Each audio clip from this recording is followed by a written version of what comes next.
안녕하세요. 아들 하나를 둔 가정주부입니다. 얼마 전 아들이 맹장 수술을 했습니다. 저도 몇 년 전에 맹장 수술을 했거든요. 그때 이를 계기로 시댁하고는 연을 끊었는데 오늘 그 이야기를 해볼까 합니다. 저와 남편은 대학 동기입니다. 같은 해에 입학해서 1학년 때는 그럭저럭 가까이 지냈었는데 남편이 군대에 가면서 자연스럽게 사이가 멀어지게 되었어요. 그러다 남편이 군대에서 전역을 했을 땐 저는 어학연수를 가게 되면서 완전히 연락이 끊어졌었습니다. 그러다 우연한 기회로 다시 친구들과 모이면서 연락이 닿았어요. 몇 년 만에 만나서 그런지 반갑기도 했고, 또 각자 다니는 직장이 멀지 않아서 저희는 급속도로 가까워졌고요. 그러다 자연스럽게 연인 사이로 발전하게 되었고, 1년 정도의 연애 끝에 결혼 이야기까지 나오게 되었어요. 둘 다 결혼할 나이가 되었기도 했고, 만나는 동안 크게 다투거나 한 적도 없었기 때문에 마치 당연히 그래야 하는 것처럼 이야기가 흘러갔네요. 남편에게는 9살 차이 나는 여동생이 있어요. 시부모님께서 나이 들어 늦게 낳으신 딸이라 오냐오냐 하면서 키우셨다고 들었습니다. 남편이 대학을 들어가면서부터는 시부모님께선 종종 입버릇처럼 이제 남편더러 여동생을 키워야 한다고 하셨대요. 당연히 남편은 그 말을 농담이라고 생각했지만 부담스럽긴 했다고 하더라고요. 그래서 그럴 때마다 자기는 모르는 일이라고 자기한테 부담 주지 말라고 선을 딱 그었다고는 하던데, 그래도 시부모님은 남편의 그 말을 진지하게 받아들이지 않으셨던 모양입니다. 결혼 약속을 한 뒤 제가 시부모님을 뵙기 위해 시댁에 인사를 드리러 간 날이었어요. 시부모님은 옆에 신우를 앉혀놓고는 저희를 바라보시며 앞으로 잘 부탁한다고 하시더라고요. 그때만 해도 저는 시부모님이 의례껏 하시는 당신들을 잘 부탁한다는 그런 뜻으로 알아들었습니다. 하지만 알고 보니 그건 앞으로 우리 딸, 그러니까 신우를 잘 부탁한다는 소리였어요. 남편은 서울에서 몇 시간 거리에 떨어진 지방에서 초중고를 다 졸업한 후 서울로 올라왔습니다. 서울에 있는 대학을 졸업하고 직장도 서울로 잡으면서 서울에 정착하게 된 거고요. 그런 오빠의 모습을 봐서인지 신우도 어떻게든 서울에 오고 싶어 했습니다. 신우는 2년의 재수 끝에 서울에 있는 모 여대에 진학하게 되었는데 이때부터 시부모님이 무리한 부탁을 해오기 시작하셨습니다. 그때 저는 결혼한 지 1년이 채 되지 않았을 무렵이고 임신 4개월 차였습니다. 다니던 직장을 그만두고 오롯이 태교에만 힘쓰고 있을 때였고요. 하루는 시어머니께서 전화를 걸어오셨습니다. 그러더니 저에게 신우가 대학에 합격을 했는데 여자애 혼자 서울까지 보내서 혼자 지내게 하려니 걱정이 이만저만이 아니라고 하시더군요. 저도 그 마음은 이해가 되었기 때문에 시어머니께 신우도 성인인데 믿고 지켜보시면 좋을 것 같다고 했습니다.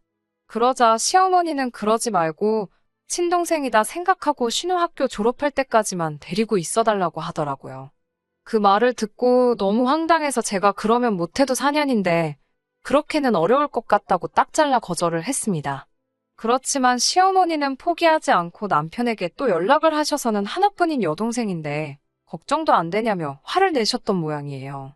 하지만 남편은 이제 곧 우리 애도 태어날 거고 그럼 지금 사는 집도 좁아서 걱정인데 어머니까지 왜 그러시는 거냐며 이러지 마시라고 거절을 했다고 해요. 그러자 시어머니는 몸도 약한 네 동생 불쌍하지도 않냐고 부창부수라더니 며느리나 너나 참 매정하다며 다시 한번 화를 내셨다고 하더라고요. 사실 신우가 평소에도 아프단 소리를 입에 달고 살긴 합니다. 그런데 대부분이 배 아프다, 머리 아프다 이런 거였고 막상 병원은 절대 안 가더라고요. 약도 절대 안 먹고요. 솔직한 말로만 맨날 아프다고 하지 진짜 아픈 사람 같지가 않거든요. 처음에는 남편이 저랑 데이트를 하던 와중에도 신우가 아프다고 하면 몇 번 쫓아가고 그랬어요. 전화로는 다 죽어가는 소리를 하니까 차마 모른 척하지 못했던 거예요. 그런데 그 빈도수가 너무 잦았고 막상 쫓아가면 이제 괜찮아졌다는 식으로 둘러대버리니 양측이 소년이 따로 없었어요. 남편이 시어머니한테도 몇 번 이에 대해서 이야기를 한 것 같은데 시어머니는 그럴 때마다 오히려 남편한테 지 오빠가 관심 가져주니까 좋아서 그러나 보다고 이해하라고 하시거나 진짜 아프다 괜찮아졌을 수도 있다면서 당신도 가끔 그런다고 아픈 사람한테 그렇게 말하지 말라고 얼마나 서운해하겠냐며 신우를 옹호하시기 바빴습니다. 그러다 보니 남편도 자포자기한 심정이었는지 그냥 상황되면 한 번 얼굴 비추고 괜찮냐 물어주고 안 될 때는 그냥 못 들은 척하고 그런 식이었어요. 그런 신우를 아예 집에서 끼고 졸업할 때까지 4년을 데리고 있으라 하시니 생각만 해도 아찔하더라고요. 그나마 다행히 남편이 시어머니께 안 된다고 몇 번이고 말씀드렸고 시어머니도 백기를 드신 듯 했습니다. 하지만 그로부터 며칠이 흐른 뒤 시어머니는 그럼 저희 집에서 멀지 않은 곳에 신우 자취방을 구해줘야겠다고 하시는 거예요. 그래야 신우한테 무슨 일이 생기면 저희가 가볼 수 있지 않겠냐면서요. 그렇게 말씀하시는데 참 안 된다고 할 수도 없고 그건 뭐 알아서 하시라고 했습니다. 그리고 그때부터 정말 본격적으로 문제가 시작되었습니다. 신우는 정확히 저희 집에서 10분도 걸리지 않는 새로 생긴 신축 오피스텔에 월세로 들어왔어요. 시부모님도 사실 경제적으로 여유가 있으신 분들은 아니신데 신우가 고층 오피스텔이 아니면 싫다고 난리를 쳐서 어쩔 수 없이 월세를 구해준 모양이었습니다. 시부모님 재산이니까 저나 남편이 이래라 저래라 할 자격은 없었지만 저희도 신우나 시부모님이나 참 너무한다 싶더라고요. 저희가 결혼할 때 시부모님은 아직 대학도 마치지 않은 신우가 있어서 경제적으로 도와주기 어렵다 하셔가지고 결국 저희가 모아둔 돈에다 저희 이름으로 받은 대출 합쳐서 시작했거든요. 참고로 시댁에서 못 도와주신다 해서 친정부모님한테서도 받지 않기로 한 거예요. 아무튼 신우가 한 달에 100만 원 가까이 하는 오피스텔로 들어가면서 시부모님도 허리가 휘는 기분이셨나 봅니다. 그런데 문제는 그걸 저희 탓을 하시더라고요. 저희가 데리고 산다고만 했으면 이런 쓸데없는 지출은 안 해도 되지 않냐면서 저희한테만 뭐라고 하시는 거예요. 주변에 다른 원룸이 없던 것도 아니고 평생 이용도 하지 않을 시설들 운운하며 그런 원룸촌에 있는 곳에서는 삶의 질이 떨어진다며 형편 알면서도 한 달에 100만 원 하는 방을 잡은 건 정작 신우 본인인데 말이에요. 임신 중에는 좋은 것만 듣고 보고 먹어도 부족하다는데 시부모님과 통화만 하면 스트레스가 몇 배로 쌓이는 것 같았습니다. 그래서 출산이 가까워지던 무렵에는 시부모님 전화도 남편한테 다 넘겨버렸어요. 그뿐만 아니라 시어머니는 저에게 수시로 신우네 집을 들여다보길 부탁하셨습니다.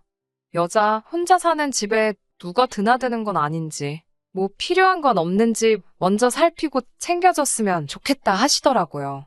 그 나이에 바깥 음식 많이 먹으면 몸 상하니까 저더러 반찬도 좀 해주고 그러면 어떻겠냐며 나이 차이 많이 나는 언니한테 부탁하기가 쉽겠냐면서 필요하다고 말하지 않아도 윗사람이 먼저 손 내미는 게 도리라고요.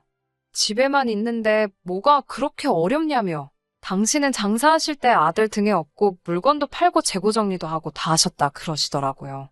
그러면서 저더러 네 친동생이어도 이렇게 했겠냐며 서운하다 하시기에 저도 지지 않고 제가 아니라 신우가 임신했어도 이렇게 시키셨겠냐고 물었더니 시어머니가 마치 꿀먹은 벙어리 마냥 아무 말도 안 하시더라고요. 남편한테도 이야기하니 한숨을 푹푹 쉬면서 가뜩이나 몸도 무겁고 힘들 텐데 이런 걸로 스트레스 받게 해서 미안하다며 시어머니 신우 일은 이제 자기가 알아서 할 테니까 그만 신경 쓰라고 하더라고요. 하지만 남편도 아주 모질지를 못해가지고 예전처럼 상황되면 한 번씩 얼굴 비추고 안 되면 못 가고 그런 식으로 어정쩡하게 그때그때 순간만 모면하고 있었습니다.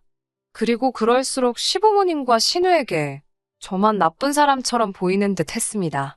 그 점이 너무 짜증이 나긴 했지만 남편 입장에서는 또 어느 한쪽을 칼로 무자르듯 잘라낼 수 없었을 테니까 남편이 안 됐기도 하고 이래저래 짜증이 많이 났어요. 걔가 짖어도 귀찮은 달린다고 시부모님이랑 신우가 뭐라 하던 시간은 흘렀고 저는 아들 하나를 둔 엄마가 되었습니다. 손자가 태어났다고 해서 시부모님의 태도가 바뀌었냐고요? 전혀 그렇지 않아요. 오히려 저랑 남편이 아들 챙긴다고 신우를 등한시할까봐 그런지 시부모님이 간섭은 하루가 다르게 더 심해져만 갔습니다. 게다가 신우도 꾀병을 부려봤자 씨도 안 먹힌다는 걸 알았는지 거짓말에 규모를 키우더라고요. 한 번은 주말이었어요. 남편도 집에 있었고 아기 키우는 집이 다 그렇듯 모처럼 남편한테 아기를 맡기고 저는 잠깐 눈 좀 붙이려던 찰나였는데 신우한테 전화가 왔습니다. 신우는 다 죽어가는 목소리로 자기가 저희 집에 가져다 주려고 과일을 깎다가 손가락을 잘못 자른 것 같다며 죽겠다고 난리더라고요. 제가 놀라서 그럼 구급차를 불러야지. 왜 여기로 전화를 하냐니까. 너무 겁이 나서 그런다고 일단 빨리 언니랑 오빠가 와달라는 거예요. 저는 속으로 손가락을 잘랐는데 우리한테 전화를 할 여유 있을 정도면 멀쩡한 것 같은데 싶었지만 또 차마 그렇게 말할 수는 없으니까 남편을 먼저 보냈습니다. 남편이 집에서 나간 지 얼마 지나지 않아 다시 돌아왔는데 씩씩대고 욕을 하더라고요. 제가 왜 그러냐고 하니까 진짜 무슨 종이에 베인 것 마냥 살짝 베었더래요. 그래서 남편이 왜 다른 사람들 걱정하게 그런 거짓말을 하냐고 하니까 거짓말 아니라고 자기는 정말 손가락이 잘린 것만큼 아팠다면서 온 김에 지 손가락에 데일밴드라도 붙여주고 가라고 하더랍니다. 남편이 너무 열받아서 데일밴드 같은 소리 한다고 소리를 확 지르고 나왔다더군요. 그리고 얼마 지나지 않아 바로 시어머니한테서 전화가 왔는데 전후 사정을 제대로 알지 못하시면서 신우 말만 듣고 저희에게 역성을 내시더라고요.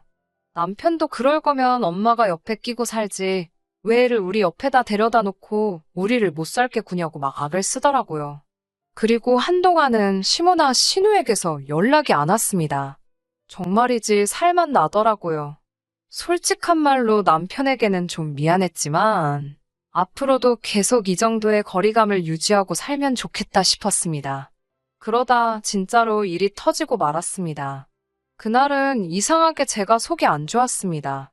뭘 잘못 먹은 것 같지도 않은데 이상하게 속도 울렁거리고 배도 아프고 점점 더 심해지더라고요. 아들 때문에 구급차를 부를 수도 없어서 어쩔 수 없이 회사에 있는 남편에게 전화를 걸었어요.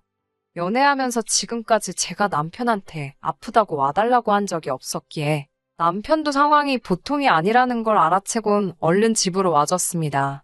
신우한테 아들 좀 봐달라고 하려는데 신우가 그날따라 도통 전화도 안 받더라고요. 결국 갓난쟁이인 아들을 데리고 병원으로 가야만 했습니다. 배는 아프고 아들이 괜히 병원에 와서 안 좋은 병이라도 옮아갈까 신경 쓰이고 솔직히 정신이 곤두서 있었어요. 의사 선생님이 이렇게 저렇게 보시고 진단하시더니 맹장염이라고 했습니다. 선생님은 그래도 맹장염은 일상으로의 복귀가 빠른 편에 속하는 수술이니까 너무 크게 걱정하지 말라 하시면서 그래도 3일 정도 입원해 있는 게 좋겠다고 하시더라고요. 남편이 이 소식을 저희 친정부모님께 전했고 친정부모님은 당장이라도 병원으로 오시겠다고 하셨습니다. 손자라도 당신들이 봐주신다고요. 하지만 그때 저희 친정아버지도 몸이 불편하신 상황이라 어머니가 그 수발을 들고 있었기에 차마 저희 아들까지 맡길 수는 없었습니다.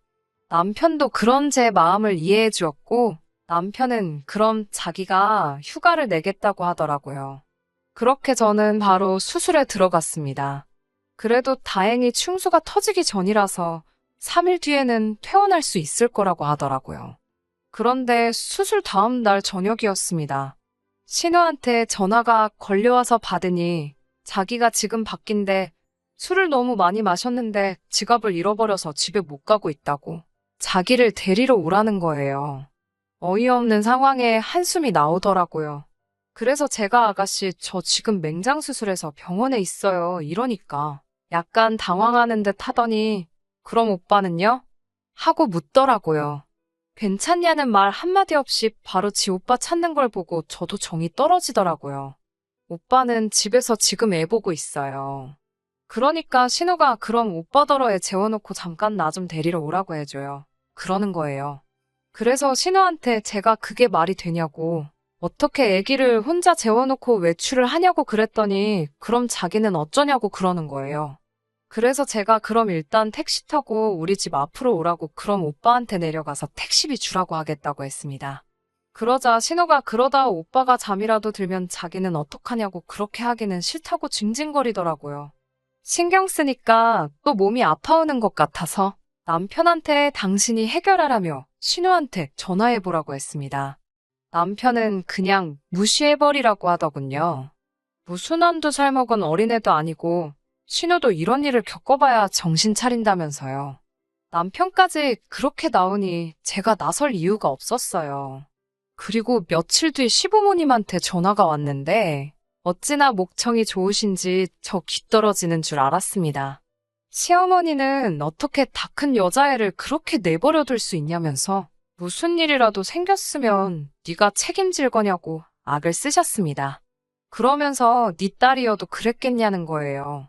저는 어이가 없어서 그럼 어머님이 옆에 끼고 키우시지 왜 번번이 저희한테 이런 죄책감을 느끼게 하시냐고 따져 물었습니다. 남편도 시부모님한테 언제 내가 여동생 낳아달랬냐며 왜 어머니 아버지가 좋아서 낳아놓고 자꾸 나한테 책임을 지게 하냐고 힘들어 죽겠다고 소리를 치더라고요. 그러자 시부모님은 배은망덕한 놈이라면서 이래서 남자는 여자를 잘 만나야 된다고 다시 저에게 그 불똥이 튀어서는 저를 만나면서 남편이 아주 피도 눈물도 없는 아들이 되었다며 제가 문제라고 하시더라고요. 듣다 못한 남편이 시어머니한테 이제 연락하지 마시라고 신우에 관한 이야기라면 죽었다 해도 관심 없다고 냉정하게 말을 끊어버렸습니다. 옆에서 듣던 저도 찬바람이 느껴질 만큼 냉랭한 목소리였습니다. 시어머니는 남편이 그런 식으로 나올 줄은 몰랐다면서 너 진짜 후회 안 하지? 라고 몇 번을 물어보시는 거예요. 남편은 후회 같은 거 안 한다고. 그리고 오늘부터 신우한테 보내주던 용돈들도 싹 끊을 거라고 그러더라고요. 저는 옆에서 남편 통화하는 걸 듣고만 있었는데 이때까지 그 내용을 몰랐던 터라 뭐야 싶어서 남편을 쳐다봤어요. 남편은 흠칫하더니 아주 얼굴이 울상이 되어 있더군요. 시어머니와 전화를 끊고 남편한테 신우한테 보내주던 게 도대체 뭐야? 라고 상냥하게 물어봤어요. 제가 상냥하게 나오니 남편은 오히려 어찌할 바를 모르고 안절부절 못하고 있더라고요. 아무 말도 못하고 있길래 일단 신우부터 집으로 부르라고 했습니다. 그리고 그날 저녁에 신우가 저희 집으로 찾아왔어요. 언제부터 제 눈치를 그렇게 봤다고 눈도 못 마주치고 바닥만 응시하고 있더라고요. 그동안 어린애처럼 굴어서 미안하다고 평소 그래왔던 것처럼 앞으로도 저희랑 잘 지내고 싶다고 하더라고요. 제가 도끼 눈을 하고 평소처럼 잘 지내자는 게 뭔 말이냐고 물었더니 그동안의 기고만장한 모습은 어디 가고 바짝 쫄아서는 제 눈치만 보고 있더라고요. 신우 앞에 남편을 불러서 당신은 어떻게 생각해? 하고 물어보니 꼼짝없이 제 눈치만 보면서 전전긍긍하고 있더라고요.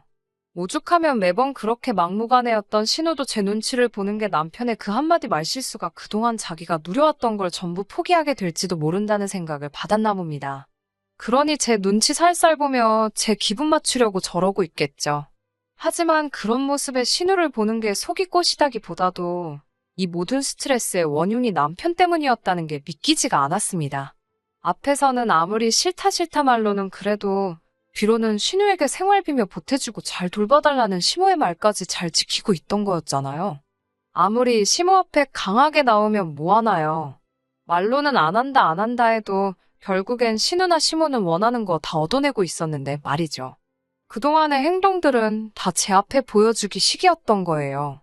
벌벌 기고 있는 신우를 앞에다 두고 남편한테 너가 뭔 짓을 했는지 알고 있지? 했어요. 남편도 자기가 여태 저를 속이고 무슨 짓을 하고 있었는지는 충분히 알고 있는 모습이었습니다. 여태까지 돈을 보내줬으면 통장이 있을 거 아니겠냐. 혹시 내가 모르는 게 또 있냐 물었죠. 남편은 이제 제 앞에 더 이상 숨기는 거 없다고 자신있게 말하는데 막상 제 앞에 통장을 가져오라 하니 추뼛추뼛 떼더라고요. 매달마다 신우한테 보내준 돈은 상당하더군요. 집세를 내준 거였냐 물어보니 그건 절대 아니랍니다.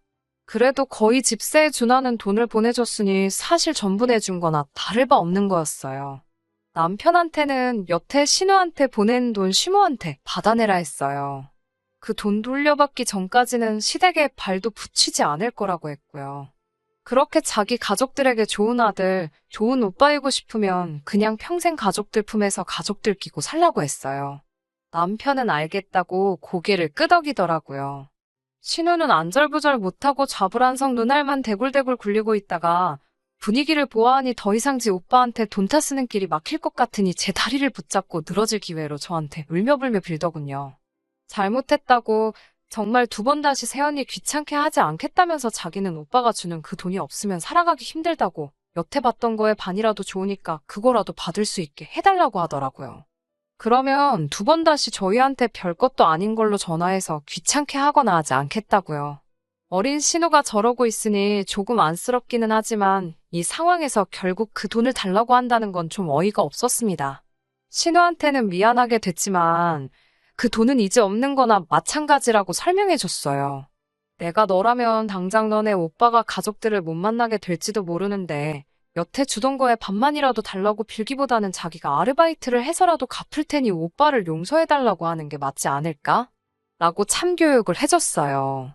신우는 제 말을 듣더니 틀린 말이 하나 없으니 고개만 숙이고 있더라고요. 그래도 아무리 생각해도 일하는 건 귀찮은 건지 아니면 알바해서 번 돈을 여태 타쓴 돈 갚는데 승계된다는 게 아까운 건지 곧 죽어도 아르바이트 하겠다는 말은 안 하더군요. 시부모님도 그렇지만 남편에게도 너무 다 받아주면서 키우니까 신우가 저렇게 된 거라고 지금은 내가 원망스러울지 몰라도 나중엔 분명히 고마워할 날이 올 거라고 말했어요.